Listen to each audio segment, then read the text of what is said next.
Civil engineering soil mechanics का ये question BECIL NMRC JE civil में 2019 में पूछा गया था। क्वेश्चन था टेलस इज ट्रांसपोर्टेड बाय, अगर हिंदी में देखें तो टालुस को रिक्त स्थान के द्वारा ले जाया जाता है। इसके 4 ऑप्शन दिए हुए थे, वाटर, ग्रेविटेशनल फोर्स, ग्लेशियर या विंड।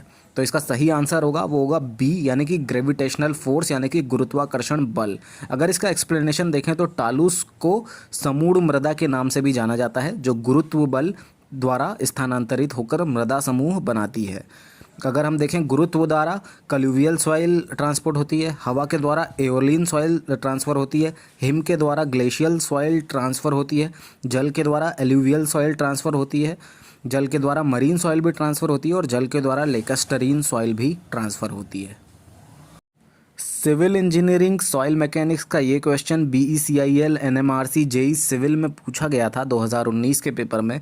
क्वेश्चन था what does bentonite contain predominantly. अगर इसको हिंदी में देखें तो हम बेंटोनाइट में मुख्य रूप से क्या होता है, तो इसके 4 ऑप्शन दिए थे, मोंटमरिलोनाइट, कायोलिनाइट या इलाइट या नन ऑफ दीज। तो ये 4 ऑप्शन में से जो सही आंसर होगा वो होगा ए, यानी कि मोंटमोरिलोनाइट। अगर इसका एक्सप्लेनेशन देखें तो वो होगा बेंटोनाइट एक प्रकार की मृत्तिका होती है जिसमें मोंटमोरिलोनाइट नाम का खनिज अधिक मात्रा में पाया जाता है, जो बहुत ही महीन कण होते हैं। सामान्यतः इससे युक्त मृदा भीगने पर अधिक प्रसार तथा सूखने पर अधिक संकुचन होता है। श्रिंकेज और वो होता है स्वेलिंग इसमें बहुत ज़्यादा होती है। इसका मुख्य उपयोग ग्राउटिंग कार्यों में किया जाता है। सिविल इंजीनियरिंग सॉइल का ये क्वेश्चन बहुत ही इंपॉर्टेंट है, जो कि NMRC जेई सिविल की 2019 की परीक्षा में पूछा गया था। क्वेश्चन था कि honeycomb structure is found in, अगर हिंदी में देखें तो मधुकोश संरचना किस में पाई जाती है। तो इसके 4 ऑप्शन थे, coarse sand, fine silt and clay, high plastic clay और ग्रेवल्स। इसका जो सही आंसर होगा वो होगा बी, यानी कि फाइन सिल्ट एंड क्ले। अगर इसका एक्सप्लेनेशन देखें तो मधुकोश संरचना यानी कि हनीकॉम्ब स्ट्रक्चर उन अत्यंत सूक्ष्म मृदाओं में पाई जाती है जिनमें उनकी महीनता के कारण उनमें ससंजकता का गुण पाया जाता है। अतः मृत्तिकामय सिल्ट युक्त मृदा में इसी प्रकार की संरचना पाई जाती है, जबकि रेतीली या मोटे कणों वाली मृदा में एकल कणीय संरचना यानी कि सिंगल ग्रेन्ड स्ट्रक्चर पाया जाता है। SSC जेई 2019 का ये क्वेश्चन पूछा गया था सॉइल मैकेनिक्स का सिविल इंजीनियरिंग में, और क्वेश्चन था कि identify the correct statement pertaining to Bligh creep theory used in the design of impervious floor and for structures found on pervious soils. तो अगर हिंदी में देखें तो भेदीय मिट्टी पर पाई जाने वाली संरचनाओं के लिए अभेद्य फर्श के डिज़ाइन में प्रयुक्त होने ब्लैग के विसर्पण सिद्धांत से संबंधित सही कथन को पहचानना है। तो ब्लाई थ्योरी के हिसाब से कौन सा कथन सही होगा ये हमको बताना था। इसके 4 ऑप्शन थे, और ऑप्शन था कि head loss is directly proportional to the square root of creep length, या फिर बी ऑप्शन था head loss is inversely proportional to the square root of creep length, या सी ऑप्शन था head loss is inversely proportional to the creep length, और D option था head loss is directly proportional to the creep length.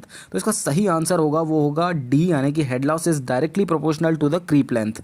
अगर इसका explanation देखें तो प्रवेशीय मिट्टी जो परवियस सॉइल होती है उस पर पाई जाने वाली संरचनाओं के लिए अप्रवेश इम्परवियस फ्लोर के डिज़ाइन में प्रयुक्त ब्लैग के विसर्पण सिद्धांत ब्लाई क्रीप थ्योरी के अनुसार शीर्ष हानि यानी कि हेड लॉस विसर्पण मतलब कि क्रीप की लंबाई के अनुक्रमापाती होता है, मतलब कि लेंथ के डायरेक्टली प्रोपोर्शनल होता है। सिविल इंजीनियरिंग सॉइल मैकेनिक्स का ये क्वेश्चन UP RVUNL जेई 2019 में पूछा गया था। क्वेश्चन था कि the transport medium of aeolian soil deposits is, अगर हिंदी में देखें तो वायुड़ मृदा जो होती है उसके निक्षेप का परिवहन माध्यम क्या है। तो इसके 4 ऑप्शन दिए हुए थे, ग्लेशियर, नेचुरल स्लोप्स, विंड या वाटर। इसका सही आंसर होगा विंड, सी।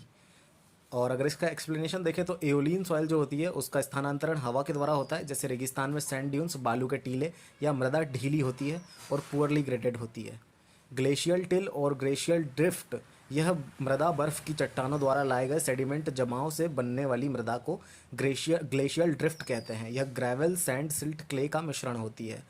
जल द्वारा स्थानांतरण ट्रांसपोर्टेशन से बनने वाली मृदा एल्यूवियल सॉइल को कहते हैं, और नेचुरल स्लोप या गुरुत्वीय बल के कारण खिसकने वाली मृदा कल्यूवियल सॉइल या टेलस सॉइल कहलाती है। सॉइल मैकेनिक्स का ये क्वेश्चन सिविल इंजीनियरिंग का है और ये ईएसआईसी जेई 2019 में पूछा गया था। क्वेश्चन था the soil moisture useful for the growth of a plant is called. अगर हिंदी में देखें तो पौधों की वृद्धि के लिए उपयोगी मृदा की नमी कहलाती है। 4 ऑप्शन थे, hygroscopic water, none of the others, gravity water या कैपिलरी वाटर। और इसका सही आंसर जो होगा वो होगा डी यानी कि कैपिलरी वाटर। अगर इसका एक्सप्लेनेशन देखें तो केशिकीय जल यह पानी आणविक आकर्षण के कारण रंध्रों में विद्यमान रहता है। पौधों की बढ़ोतरी के लिए यह जल कोशिकीय क्रिया द्वारा पौधों की शाखाओं और पत्तियों तक पहुंचता है। गुरुत्व जल, जो जल मृदा कणों से गुरुत्व प्रभाव के कारण बह सकता है, गुरुत्व जल कहलाता है। सॉइल मैकेनिक्स सिविल इंजीनियरिंग का ये question BSP HCL JE civil में 2019 में बैच 1 में पूछा गया था। क्वेश्चन था for a given soil sample the calcium carbide method is generally used to determine. अगर हिंदी में देखें तो क्वेश्चन था कि दिए गए मिट्टी के सैंपल के लिए आमतौर पर कैल्शियम कार्बाइड विधि किसका निर्धारण करने के लिए प्रयुक्त की जाती है।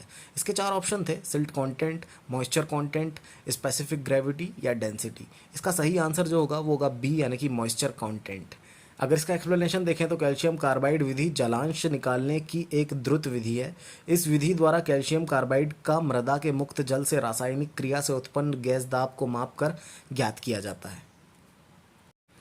सिविल इंजीनियरिंग सॉइल मैकेनिक्स का ये क्वेश्चन हरियाणा एसएससी जेई में पूछा गया था शिफ्ट 1 में 2018 में।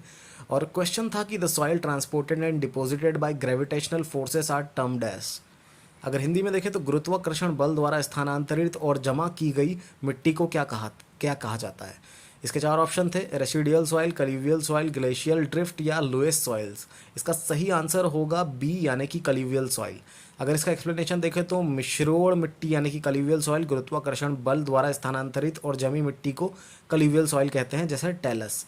एओलियन सॉइल हवा द्वारा स्थानांतरित और जमी मिट्टी को एओलियन सॉइल कहते हैं, जैसे कि लोएस और ड्यून सैंड। और एल्यूवियल सॉइल पानी द्वारा स्थानांतरित और जमा की गई मिट्टी को एल्यूवियल सॉइल कहते हैं, जैसे कि लेकस्टरीन और मरीन सॉइल।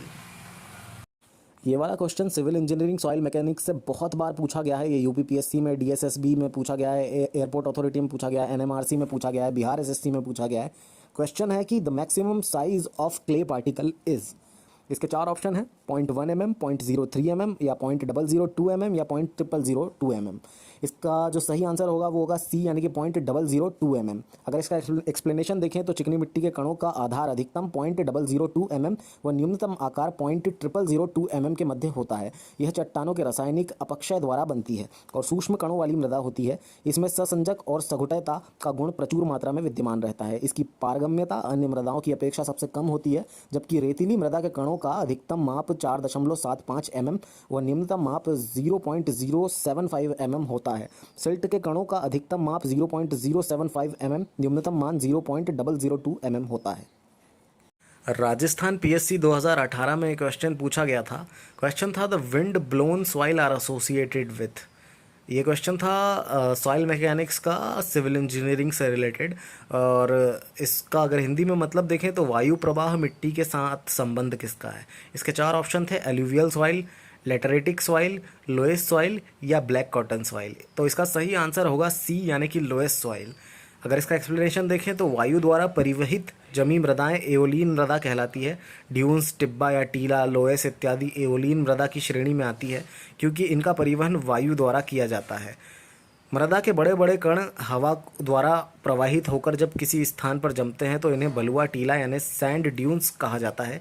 वायु में उपस्थित मृत्तिका व सिल्ट के महीन कण रेगिस्तानी क्षेत्र से दूर वनस्पति क्षेत्र में पहुंचकर जब मृदा का निर्माण करते हैं तो इस प्रकार से निर्मित मृदा पवनोड़ लोएस मृदा कहलाती है।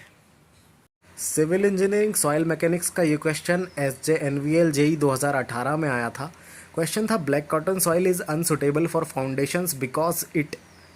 अगर हिंदी में देखें तो काली कपास मृदा को नींव के लिए अनुपयुक्त माना जाता है, क्योंकि यह। इसके 4 ऑप्शन थे, undergoes volumetric changes with the change of atmospheric condition, swells excessively when wet, shrinks excessively when dry या ऑल ऑफ द अबव। तो इसका सही आंसर जो होगा वो होगा डी, यानी कि ऑल ऑफ द अबव। अगर इसका एक्सप्लेनेशन देखें तो काली मिट्टी अत्यंत सूक्ष्म कणों वाली मृदा होती है। पानी के संपर्क में आने पर इस मृदा के गुणों में सामर्थ्य तथा व्यवहार में एकदम अंतर आ जाता है। गीली हो जाने पर यह फूल जाती है, जिससे यह अपने भार वाहन क्षमता खो देती है, इसलिए यह मृदा नींव के लिए अनुपयुक्त होती है। सिविल इंजीनियरिंग सॉइल मैकेनिक्स का ये क्वेश्चन बहुत ही ज़्यादा इंपॉर्टेंट है, क्योंकि ये कई बार पूछा जा चुका है।